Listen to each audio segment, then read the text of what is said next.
you will not get grand reciters until our mothers recite.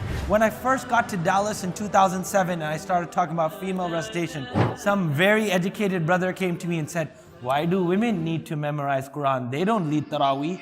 The only function of Taraweeh is not, Hafiz is not Taraweeh.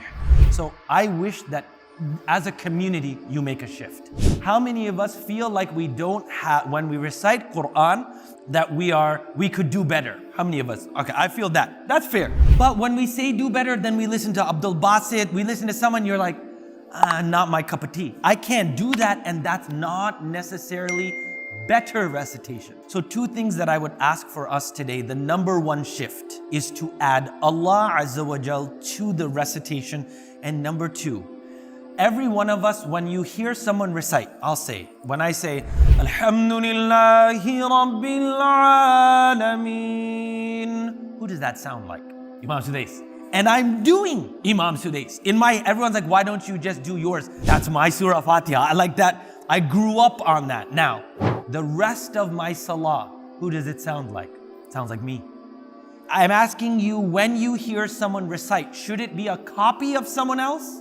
Or should it be that guy's voice? It should be your voice. Could you name the top 5 female reciters? Please don't tell me about a Qariya app. Please just save me with a name. I would much rather a lady sounded like a lady, not like a lady sounding like Imam Sudais. And we've all heard it. Some girl, oh look, she reads the Quran so well. She opens her mouth, you're like, oh, it's a lady version of Imam Sudais. There's no place. So I'm gonna pause here for a second. Friends, Imam Abu Hanifa, Imam Shafi'i, and Imam Malik, where did they learn Quran? In the lap of their mother.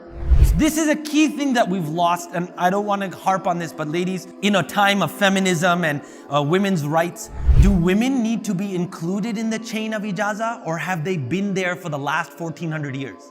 So when you hear, we need to get women involved, nah, y'all need to wake back up. You've always been part of the ijazah.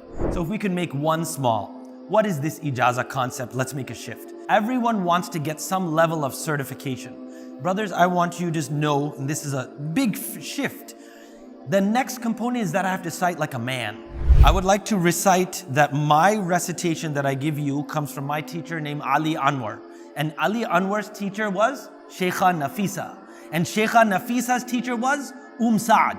So big Sheikh, you guys give me some 3 people in my chain. 2 of them are what, ladies? So Sheikh Wisam wouldn't exist without 2 females. Where is that? Second shift. Ladies, do we get a shift? Let's put it this way. Sister, if she started putting her YouTube recitation, she'd become the top 10 female reciter in the world. You know why? Because there ain't nobody on the list. Think about that. This young lady could be the top 10 reciter in the world. Why? Ain't nobody playing the game. Second shift.